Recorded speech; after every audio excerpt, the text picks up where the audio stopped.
आज की कहानी का नाम है तीन मछलियों की कहानी। गोमती नदी के किनारे उस नदी से सटा हुआ एक बड़ा सा जलाशय भी था।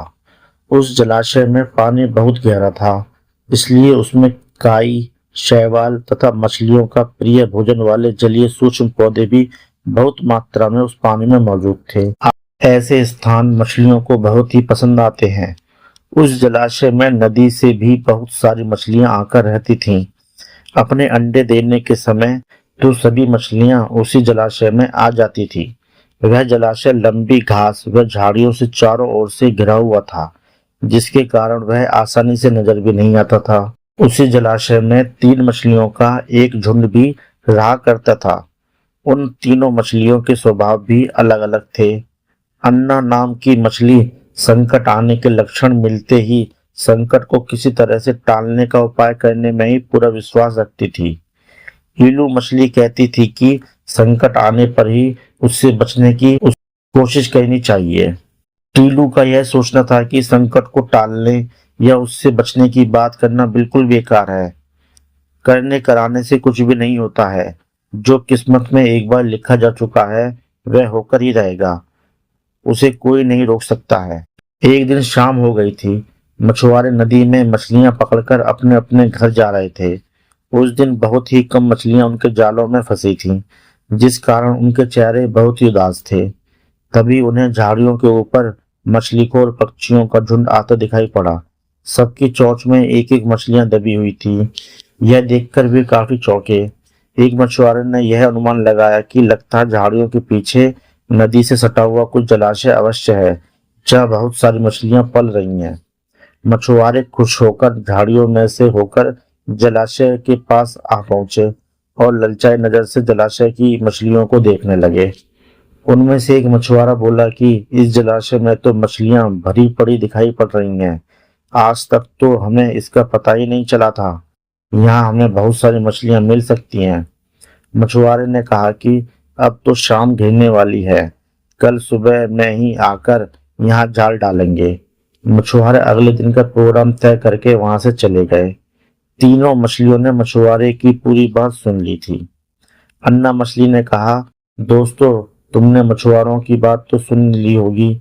अब हमारा इस जलाशय में रहना खतरे से खाली बिल्कुल नहीं है। आने वाले खतरे की सूचना हमें मिल चुकी है। समय रहते अपनी अपनी जान बचाने का उपाय हमें कर लेना चाहिए। मैं तो इस समय ही इस जलाशय से निकलकर नहर के रास्ते नदी में जा रही हूँ। उसके बाद अगर मछुआरे सुबह आए और जाल फेंके तो मेरी बला से। अब तक तो मैं बहुत दूर पहुंचकर नदी के पानी में अटखेलियां कर रही होंगी। पीलू मछली ने कहा कि तुम्हें अगर जाना है तो चली जाओ, मैं तो यह जगह छोड़कर नहीं जाऊंगी। अभी खतरा भी नहीं आया है जो इतना घबराने की आवश्यकता है। यह भी तो हो सकता है कि संकट यहाँ आए ही ना। उन मछुआरों का यहाँ आने का प्रोग्राम रद्द भी तो हो सकता है, या हो सकता है कि रात में उनके जाल चूहे कुतर जाए। नहीं हो सकता क्या? उनके गांव में आग भी लग सकती है। भूचाल आकर उनके गांव को खत्म भी कर सकता है। यह रात में मूसलाधार बारिश भी आ सकती है और बाढ़ में उनका गांव बह भी सकता है। इसलिए उनका आना कतई निश्चित नहीं है। अब वे यहाँ आएंगे तब की तब देखा जाएगा। मैं भी तो हो सकता है मैं उनके जाल में न फंसूं और बच जाऊं। टीलू मछली ने अपनी भाग्यवादी बात कही।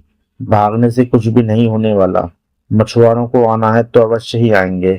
हमें जाल में फंसना है तो हम अवश्य ही फंसेंगे।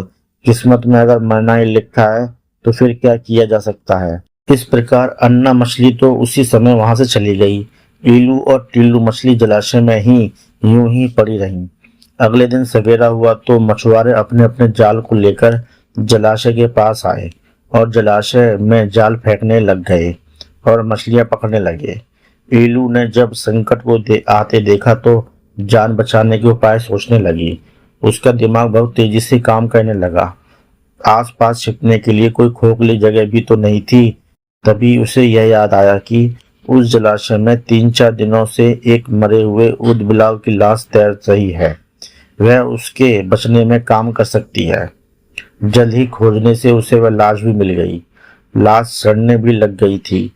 ईलू लाश के पेट के अंदर घुस गई और सड़ती हुई लाश की सड़ान अपने ऊपर लपेटकर उसमें से बाहर निकली। कुछ ही देर में मछुआरे के जाल में इल्लू मछली फंस गई। मछुआरे ने अपना जाल बाहर खींचा और मछलियों को किनारे पर अपने जाल से जमीन पर उलट दिया। बाकी मछलियां तो तड़पने लगी, परंतु इल्लू मछली अपना सांस रोककर एक मरी हुई मछली की तरह जाल में पड़ी रही। मछुआरे को सड़ान की जब लगा तो वह मछलियों को देखने लगा। उसने निश्चल पड़ी इल्लू मछली को उठाया और सूंघा। अरे, ये तो कई दिनों से मरी मछली लगती है, बिल्कुल सड़ चुकी है। ऐसे बड़बड़ाकर बुरा सा मुंह बनाया उस मछुआरे ने और इल्लू मछली को फिर से उस जलाशय में फेंक दिया। इल्लू अपनी बुद्धि का इस्तेमाल कर आने वाले संकट से बच निकलने में कामयाब हो गई थी। पानी में गिरते ही उसने गहराई में गोता लगाया और सुरक्षित गहराई में पहुंचकर अपनी जान की खैर बनाई। टीलू मछली भी दूसरे मछुआरे के जाल में फंस गई थी और एक टोकरी में डाल दी गई थी। भाग्य के भरोसे बैठी रहने वाली टीलू ने उसी टोकरी में अन्य मछलियों की तरह तड़प तड़प कर अपने प्राण त्याग दिए।